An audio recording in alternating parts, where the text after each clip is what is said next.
Sebastião conheceu a igreja quando criança. Nós íamos à igreja, era 12 quilômetros de caminhada para chegar até a igreja. Ele se afastou. Eu achava que eu tinha o controle sobre as drogas, que eu usava apenas como hobby, como uma brincadeira, sabe? Que eu poderia parar quando eu quisesse. Mas Deus não desistiu dele. Se o Senhor ouvir a minha oração, tirar as drogas da minha vida, tirar os vícios que eu tenho da minha vida, eu volto para a igreja. Eu deitei, Wagner, e levantei. E nunca mais usei droga, nunca mais tive vício nenhum daqueles vícios que eu tinha. E isso já vai para 27 anos. O Identidade está começando. Oi, tudo bem com você? Seja muito bem-vindo ao seu programa de Boas Conversas.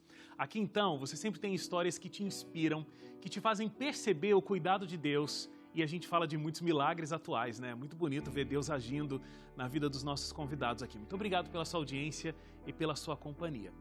E para sua noite ficar ainda mais especial, eu quero te oferecer aqui um presente que só chega até você por causa do apoio recebido pelos Anjos da Esperança.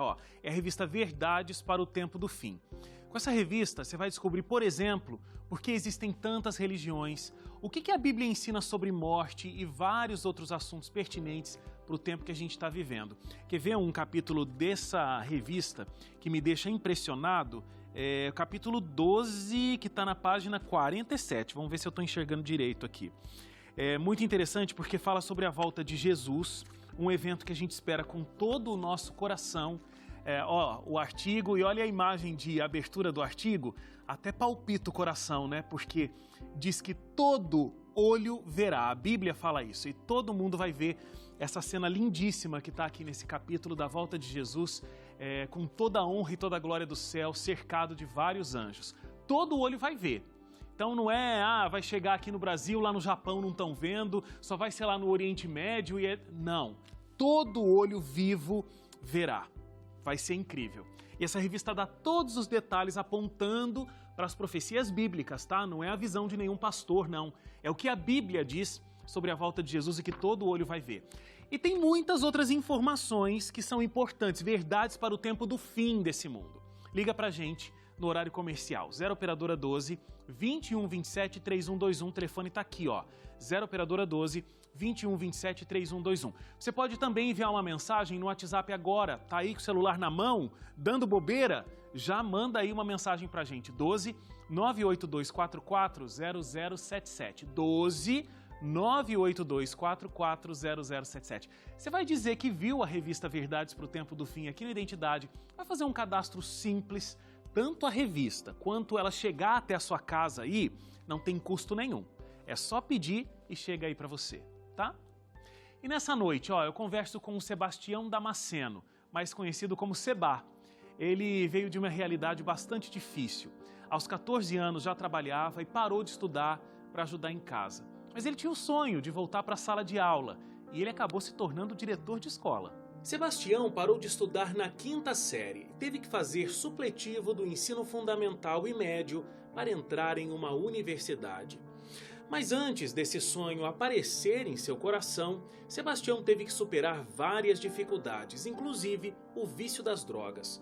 Com a ajuda de Deus e da igreja, Sebastião conseguiu voltar à sala de aula depois de muitos anos, se formou e hoje atua como diretor de escola. Para saber como foi que o Sebastião conseguiu superar todas as dificuldades e realizar essa grande conquista, não saia daí, porque ele vai estar aqui comigo contando tudo. Voltamos em 30 segundos.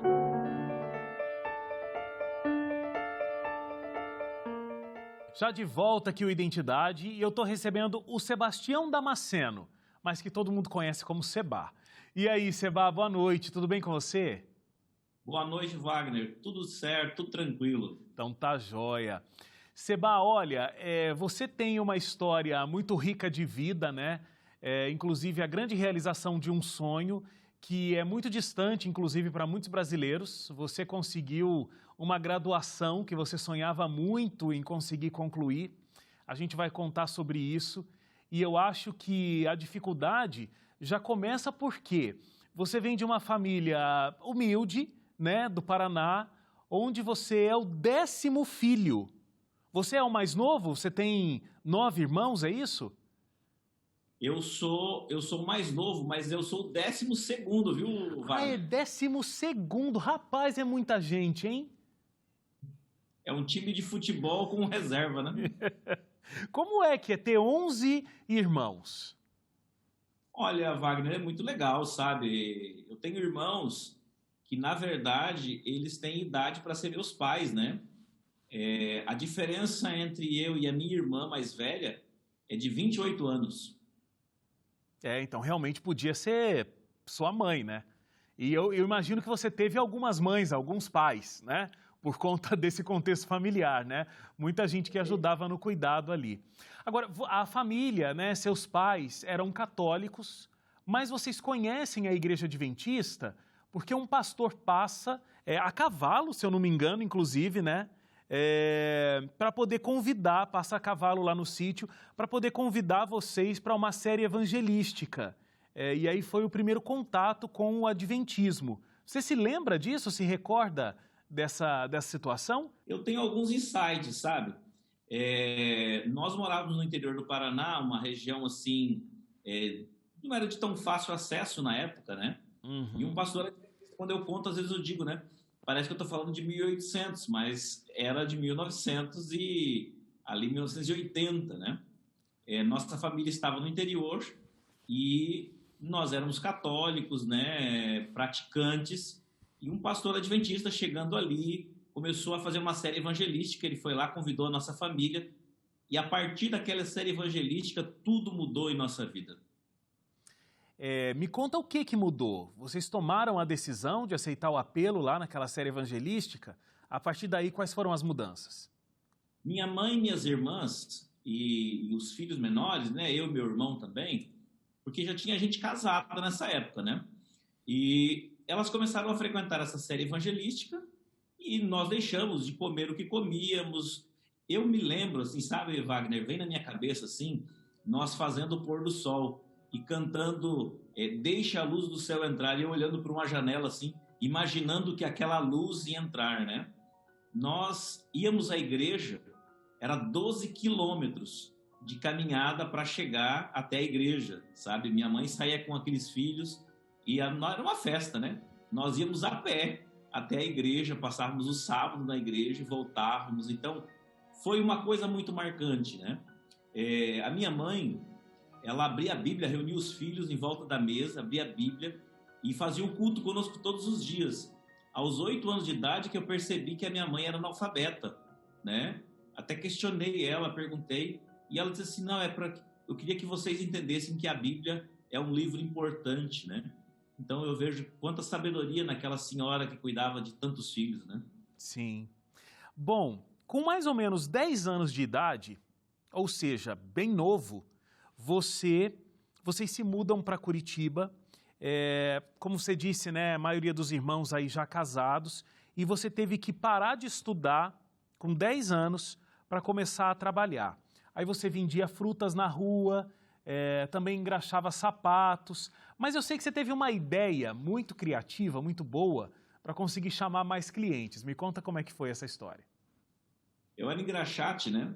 E um dia, eu passando na frente ali na frente da rodoviária nova de Curitiba, da rodoviária velha de Curitiba, eu passando, eu vi ali numa loja de roupas usadas, um brechó, um terno, e eu calculei que ele serviria em mim. Eu comprei aquele terno, né, usado, e eu passei a engraxar sapato, aquele menino de 10 anos com um terno e gravata. E olha, vou te falar, eu passei a ter muitos clientes porque as pessoas queriam engraxar sapato com aquele menino na rodoviária. O figurino fez toda a diferença. Ele fez a diferença, foi uma ação de marketing. Muito bom, muito bom. Agora, chega um momento bastante triste, né? Você trabalhando todo esse período aí da tua vida, com 15 anos o seu pai faleceu. E aí, o teu trabalho que era importante em casa, imagino que se tornou mais importante ainda. Você se torna meio que o homem da casa, o arrimo de família, mas também foi um momento da tua vida onde você se envolve com companhias não tão boas, te levando a lugares não tão interessantes. Me conta como foi essa fase, Seba, da sua vida. Olha, foi uma situação difícil, né? Aos 14 anos, eu comecei a trabalhar registrado em uma empresa, né? Trabalhei lá até os 26 anos, quando fui depois para o IAP. E ali, aos 15 anos, eu perdi o meu pai, né? Então, a minha mãe engravidou de mim com 40 anos de idade, né? E foi assim, quando eu perdi meu pai aos 15, quer dizer, meu pai já estava bem avançado em idade, uma pessoa que tinha trabalhado na lavoura o tempo todo, então foi realmente momentos assim, difíceis, né? E eu me tornei arrimo de família, precisei ter responsabilidades, porém, nesse período, não sei também, devido a essa questão da perda e de referência, né? Comecei a andar com alguns amigos no bairro que eu morava e ali eu conheci as drogas, né? Então, foram momentos difíceis, né? Foram anos difíceis e eu tiro muitas lições desse momento, né? Tenho os meus filhos hoje, converso muito sobre isso com eles, com os meus alunos, né? Sempre, inclusive, eu tenho na Novo Tempo aí muitos ex-alunos meus, né? E eu sempre usei essa história, eu contei para eles, porque eles iam sair do colégio para o mundo. Como que eles iam agir diante das drogas, né? Eu passei por momentos difíceis, mas Deus sempre coloca pessoas boas, né?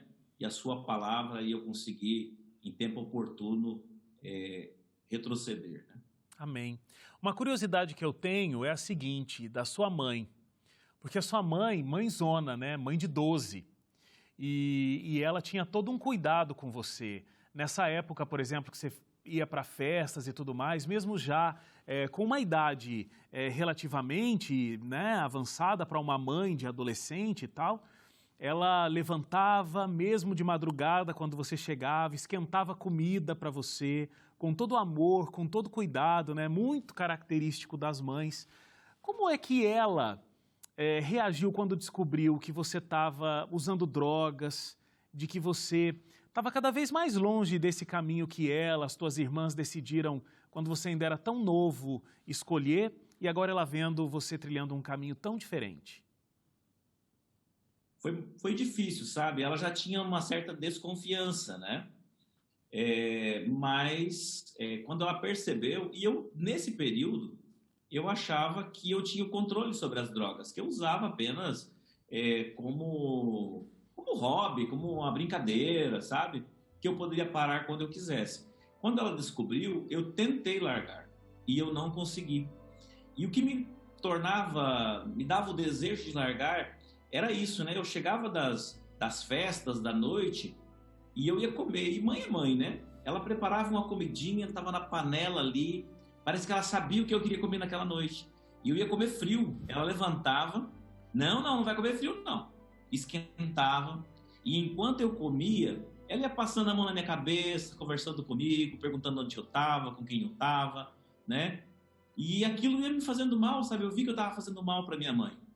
E ali eu decidi, né? Depois de muitos anos longe de Deus, não conversava com Deus, eu decidi conversar com Deus, sabe?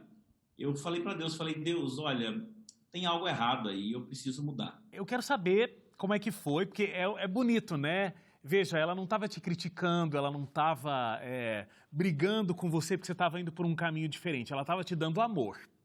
E esse amor te constrangiu, né? Porque você viu que você estava recebendo amor e estava machucando a sua mãe, uma pessoa tão importante. E aí essa oração que você fez naquele momento, quero saber como é que foi a resposta e como você foi lidando com essa situação. Então a gente vai fazer só uma paradinha para o intervalo aqui. Na volta a gente entende como tudo isso aconteceu na história aqui do Seba. Até já.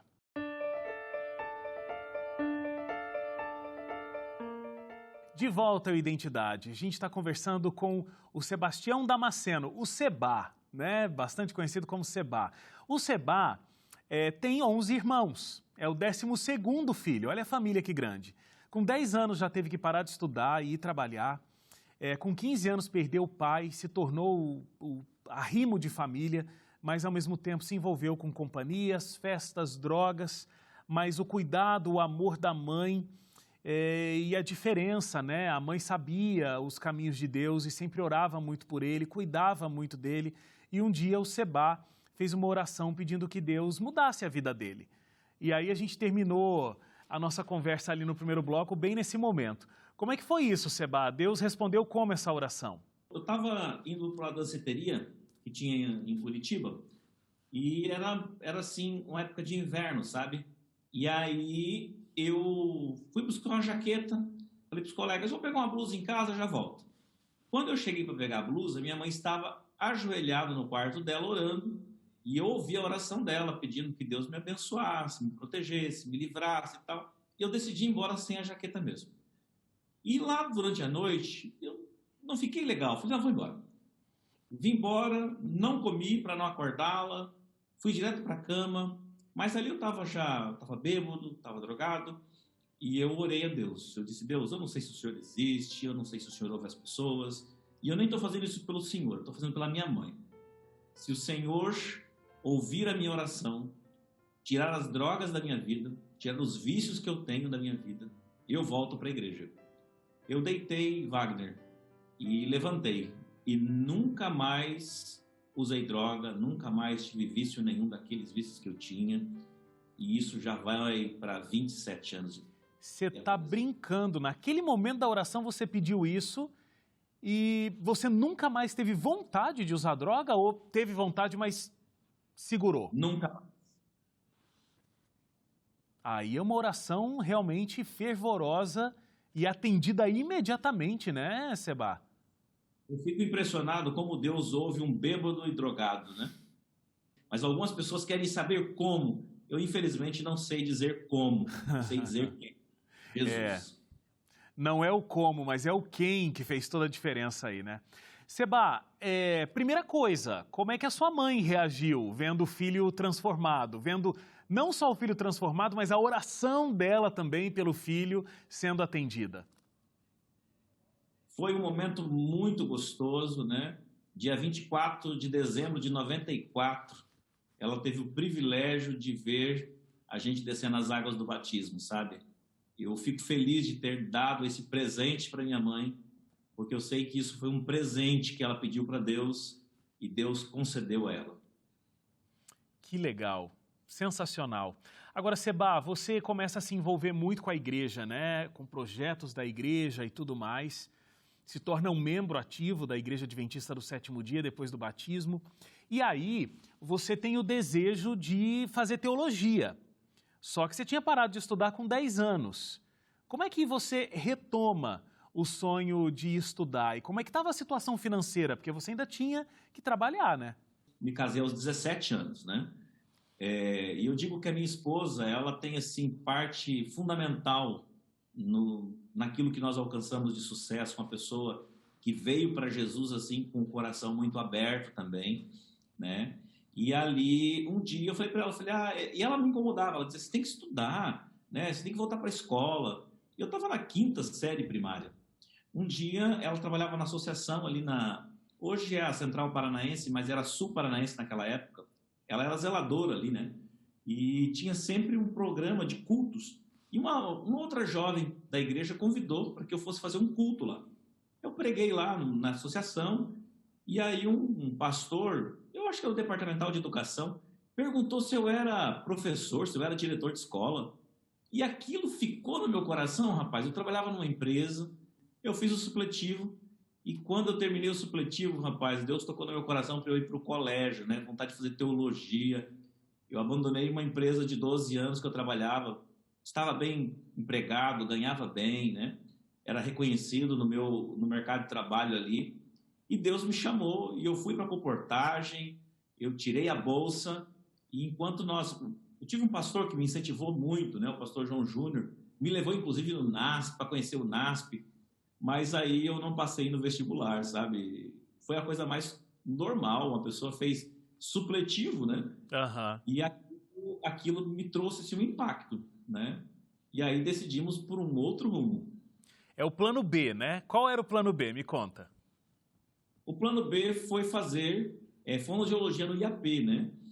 Durante esses 12 anos que eu trabalhei nessa empresa, eu sempre fazia os exames de audiometria. E quando eu conheci o curso de fono, eu falei, faz esses exames aqui, a área da saúde e tal.